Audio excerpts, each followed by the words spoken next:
আমায় ভালোবাসলে না কেন নীর? টলমলে চোখ নিয়ে বেশ শান্ত সুরে কথাটা বলল মৌরি। যেন কত অভিমানের ছায়া নেমে আছে তার চোখে, মুখে আর কণ্ঠে। নীর বুঝল, কিন্তু সে মৌরির দিকে তাকালো না। বিষণ্ণ আকাশের দিকে তাকিয়ে বলল, কেন ভালোবাসলে না?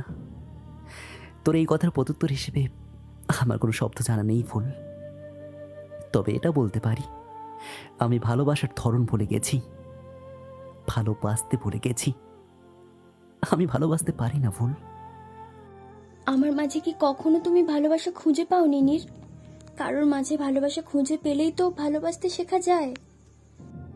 নীর হালকা হাসল। তবে সেই হাসিতে ছিল কেবল মলিনতার ছাপ। হয়তো 1 বছরের চেনা পরিচয়ের এই আকস্মিক সমাপ্তির আশঙ্কায় ভিতরটা দুমড়ে মুচড়ে যাচ্ছিল তার। মৌরি যদি এই মুহূর্তে নীরের হাসির দিকে চোখ ফেরাত, তবে হয়তো লুকিয়ে থাকা সেই ভাঙনটা দেখতে পেত। হ্যাঁ, ভালোবাসা শেখা যায়, তবে যে ভালোবাসতেই ভুলে যায় তাকে তুই কিভাবে শেখাবি? নীর থামতে একটা শব্দ উচ্চারণ করাও যেন কঠিন কিছু হয়ে উঠল মৌরির জন্য। বুকের ভিতর থেকে দলা পাকিয়ে আসা কথাটা গলায় আটকে যাচ্ছে। তবুও মনের সমস্ত জোর খাটিয়ে ভাঙা কণ্ঠে সে ডাক দিয়ে বলল, নীর, হ্যাঁ বল। দেখবে আমি একদিন পাহাড় হব। জানতে চাইবে না কেন? নীর কিছু বলল না। মৌরি নিজে থেকে সেই ভারী নীরবতা ভেঙে বলে উঠল, জানো তো, পাহাড় অনেক উঁচু হয়। সেই পাহাড়ের বিশালতা কেবল কঠিন পাথর দিয়ে তৈরি, কিন্তু সে অনেক লতা পাতা গাছ বুকে আষ্টে পিষ্টে জড়িয়ে নিয়ে বাঁচে। মৌরি এবার সরাসরি নীরের দিকে চাইল, আর নীরও চোখ রাখল মৌরির চোখে। নারীর চোখের ভাষা পড়া খুব একটা কঠিন কিছু নয়। চোখের সে অতল গহীনে যেমন তীব্র ভালোবাসা দেখা যায়, ঠিক তেমনই জমানো অভিমান স্পষ্ট হয়ে ভেসে থাকে। চাইলেই পড়া যায়। নীর হয়তো আজ খুব মন দিয়ে সেই ভাষা পড়ে নিল। বিকেল ফুরিয়ে আকাশ এখন অনেক রঙে সেজেছে। পরন্ত বিকেল, নদীর রঙহীন জলও যেন সেজেছে আকাশে সে মায়াবী রঙে। নদীর পাড়ে দুটো নৌকা অলসভাবে ভিড়িয়ে বেঁধে রাখা। আশপাশটা বেশ নীরব, মানুষ নেই বললেই চলে। নদীর কিনারে বসা দুজন মানুষের মাঝে মাত্র 1 হাত দূরত্ব। এতক্ষণ আকাশের দিকে তাকিয়ে কথা বললেও এবার মৌরির চোখের দিকে তাকিয়ে মুখে আলতো হাসি ফুটিয়ে তুলল নীর। তুই আকাশ ফুল, তুই আকাশের মতোই দীর্ঘ, দিনের আকাশের মতো রঙিন, যা চাইলেও সবাই ছুঁতে পারে না, কাছে পেতে পারে না। আবার তুই রাতের আকাশও, সুখ দুঃখ হোক বা আনন্দ, তবুও তুই অন্ধকার রাতে তুই এক অদ্ভুত মুগ্ধতা ছড়াস। তুমি সেই আকাশের চাঁদের মতো নীর।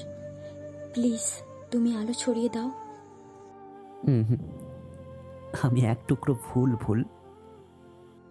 মৌরি এতক্ষণে বুঝতে পারল নীর আসলে ভালোবাসাতে ভুলে যায়নি।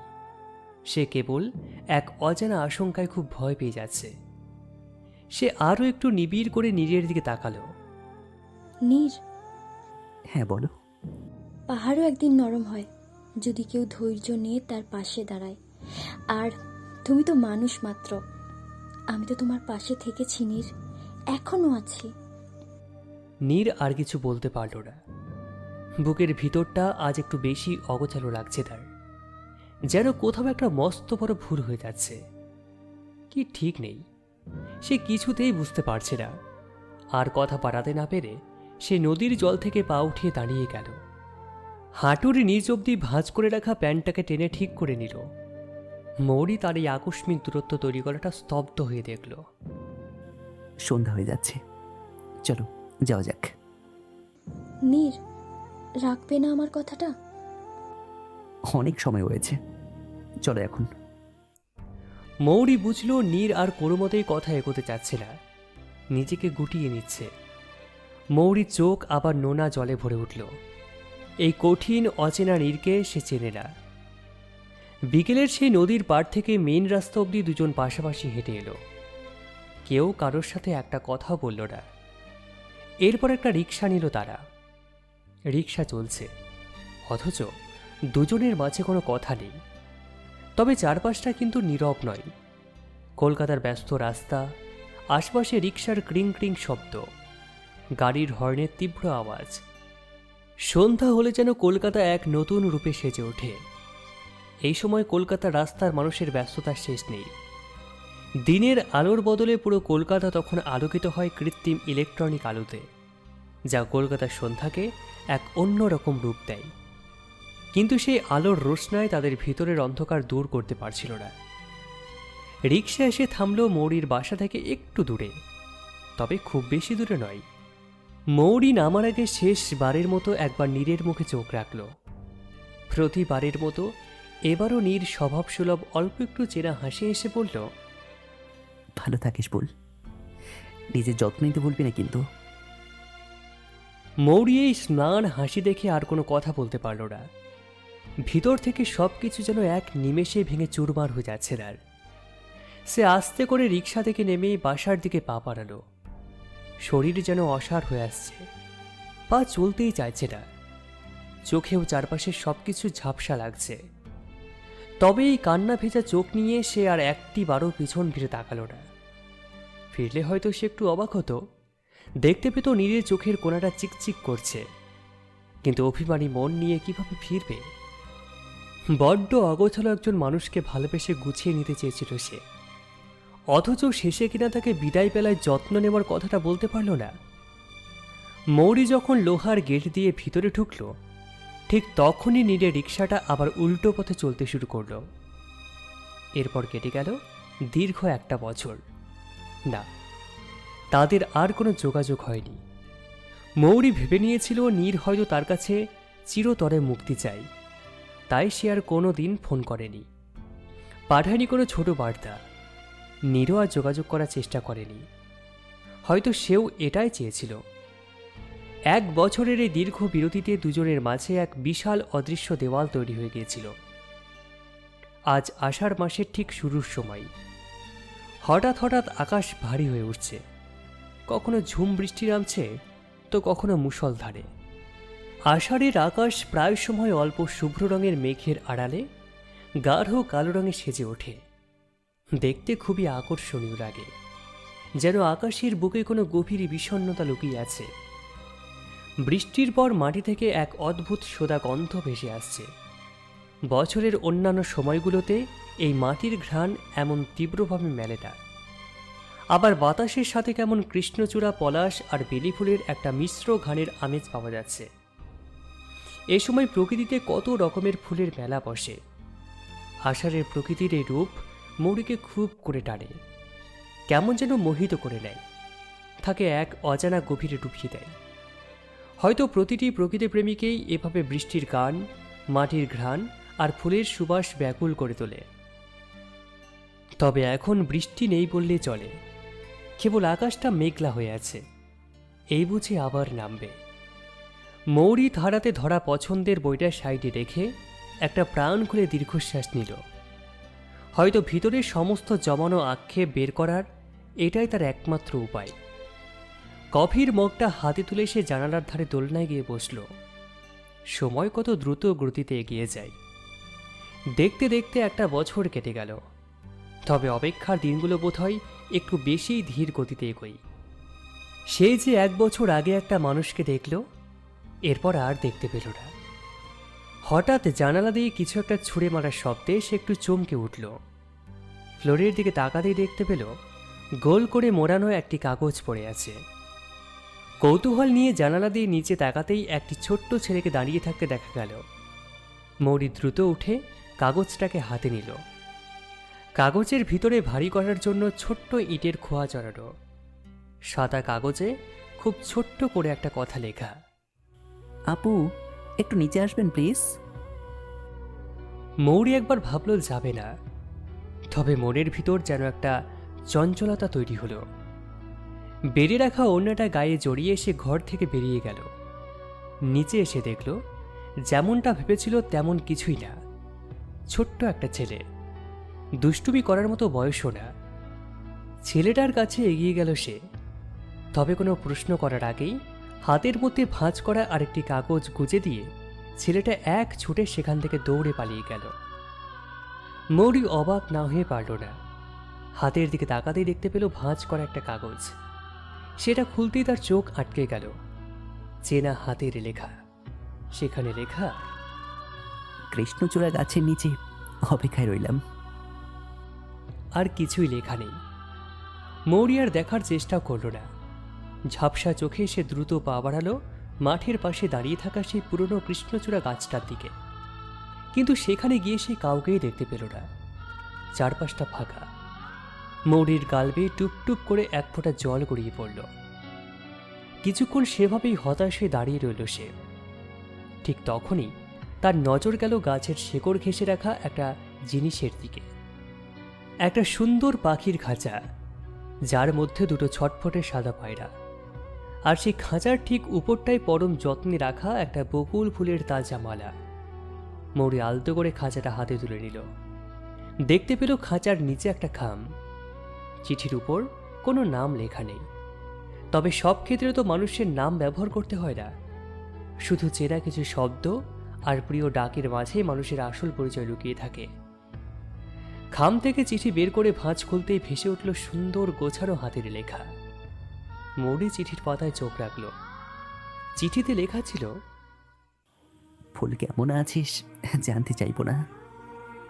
অনিশ্চয়তার অপেক্ষায় থাকা মানুষ কেমন আছে আর নাইবা জিজ্ঞেস করলাম। জানিস তো, আমি বড্ড অগোছালো, বড্ড বেপরোয়া ধাঁচের মানুষ। তুই ভেবে গেলি তুই খুব কঠিন মনের মানুষকে মন দিয়ে বসেছিস, যার কাছে তোর থাকা বা না থাকায় কিছুই যায় আসে না।